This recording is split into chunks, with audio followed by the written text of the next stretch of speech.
Bismillahirrahmanirrahim. Assalamualaikum warahmatullahi wabarakatuh. Alhamdulillah rabbil alamin.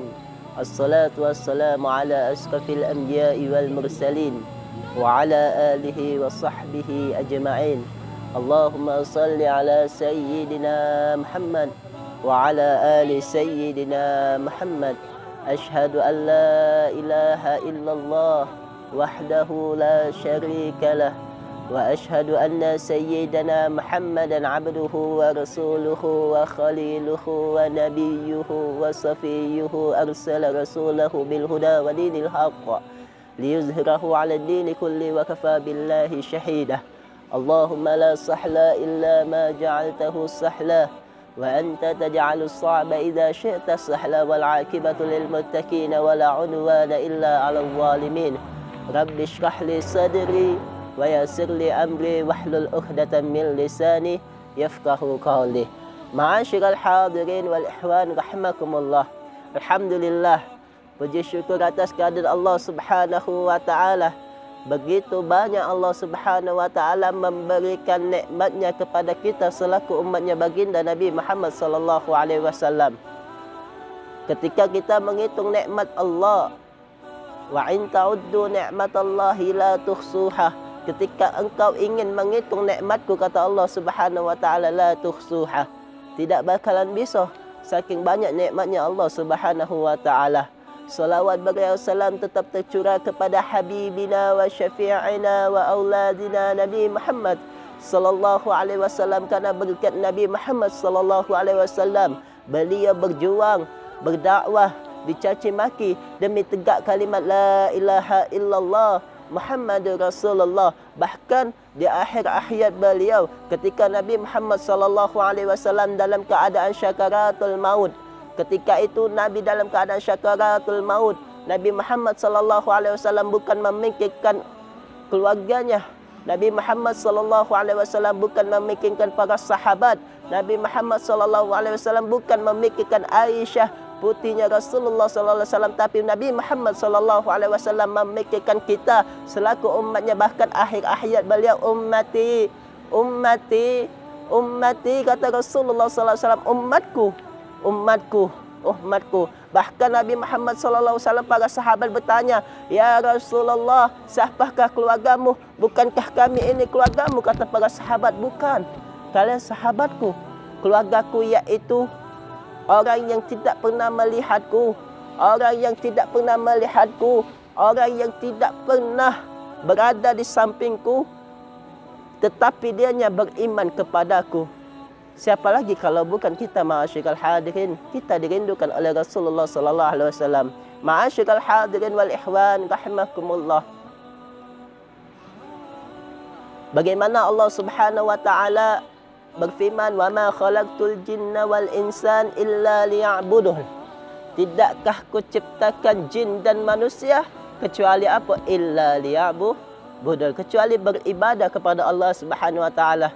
Ayat ini kita sebagai renungan kita kepada Allah Subhanahu wa taala.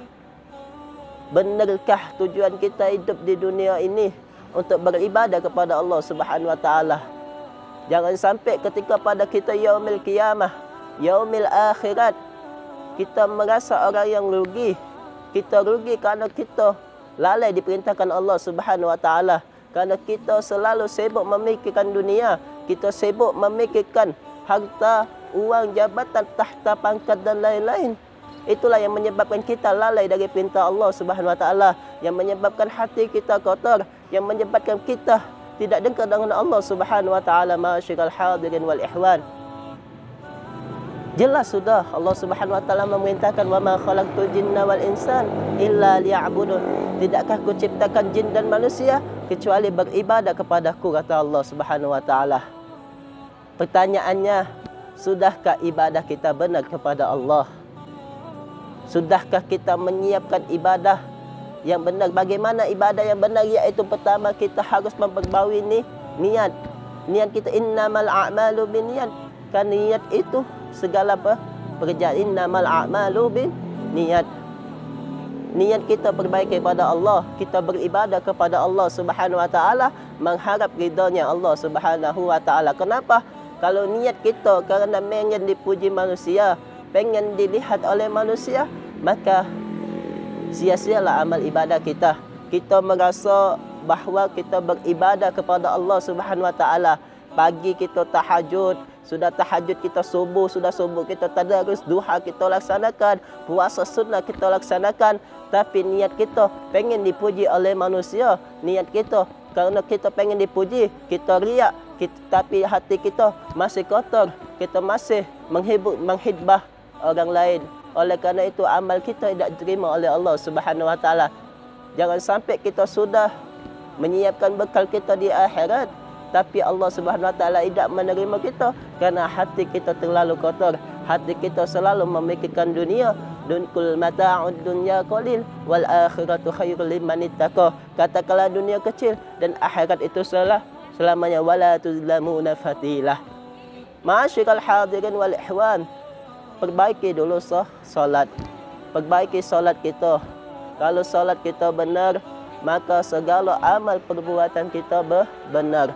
Kalau solat kita baik, maka segala amal perbuatan kita baik. Bahkan Allah Subhanahu wa taala menghisap apa yang pertama kali, iaitu amal solat. Kalau solat kita sudah benar, solat kita baik, maka segala amal perbuatan itu pun menjadi baik. Ma'asyiral hadirin wal ihwan, berbicara tentang solat, bagaimana Nabi Muhammad sallallahu alaihi wasallam dalam peristiwa Isra wal Mi'raj. Ketika itu Nabi Muhammad sallallahu alaihi wasallam menuju ke langit, memohon kepada Allah Subhanahu wa taala. Waktu itu Allah Subhanahu wa taala memerintahkan salat 50 waktu. Ini Nabi mulia. Nabi memikirkan umatnya, ya Allah, umatku tidak bakalan sanggup salat 50 waktu. Nabi Muhammad memohon kepada Allah Subhanahu wa taala supaya Allah meringankan salat 50 waktu. Dimohon kepada Allah sehingga menjadi 5 waktu. Alhamdulillah, ini berkat cintanya Nabi Muhammad sallallahu alaihi wasallam. Sekarang 5 waktu. Sudahkah kita Allah memanggil hayya 'ala salat, kita langsung menuju ke masjid? Atau sebaliknya, Allah memanggil kita sibuk dengan urusan dunia, kita sibuk dengan urusan lain sehingga hati kita jauh daripada Allah Subhanahu wa taala. Perbaiki solat kita mulai dari Allahu Akbar. Bagaimana perbaiki solat? Yaitu dengan pahami bacaan solat kita siapi bacaan solat. Ketika orang lain sibuk dengan urusan dunia, les IPA, les MTK hanya untuk dunia, tapi tidak untuk akhirat. Dia tidak meles peripat untuk solat, untuk bacaan anaknya, untuk bekal akhirat, untuk bekal ketika dia mati. Anak inilah yang akan mendoakannya. Inna salati wa nusuki wa ma yahya wa mamati lillahi rabbil alamin. Matiku, hidupku karena Allah Subhanahu wa ta'ala. Membaca Al-Fatihah, alhamdulillahi rabbil alamin. Segala puji bagi Allah Subhanahu wa ta'ala. Kita faham artinya sehingga menyebabkan kita khusyuk salat. Tetapi sebaliknya, kalau kita tidak faham apa itu salat, kualitas salat kita tidak kita tingkatkan, maka kualitas salat kita tidak kita tingkatkan. Jangan berharap kalau salat kita bisa terima Allah. Jangan berharap kalau bahawa salat kita bisa khusyuk. Jadi ma'asyiral hadirin, perbaiki salat kita, perbaiki ibadah kita. Karena kenapa? Salat yang akan dihisap oleh Allah Subhanahu wa taala. Yang pertama iaitu niat, ikhlas kerana Allah Subhanahu wa taala, mengharap ridha Allah Subhanahu wa taala. Jangan sampai kita salat kita tidak diterima Allah kerana kita masih riak, kita pengen dipuji oleh manusia. Hindari dunia, kerana dunia ni semakin kita kejar, semakin tidak baca digapai. Kita kejar akhirat, maka dunia akan mengikuti. Yang kedua iaitu memperbaiki solat. Kalau solat kita lah benar, solat kita baik, solat kita lah bagus, insya-Allah segala amal perbuatan bagus. Inna salata tanha 'anil fahsya'i wal munkar. Salat itu mencegah perbuatan keji dan mungkar. Bagaimana kita bisa mencegah perbuatan keji dan mungkar kalau salat kita masih tidak baik, tidak bagus, kita tidak faham bacaannya. Mungkin hadza minni. Wassalamualaikum warahmatullahi wabarakatuh.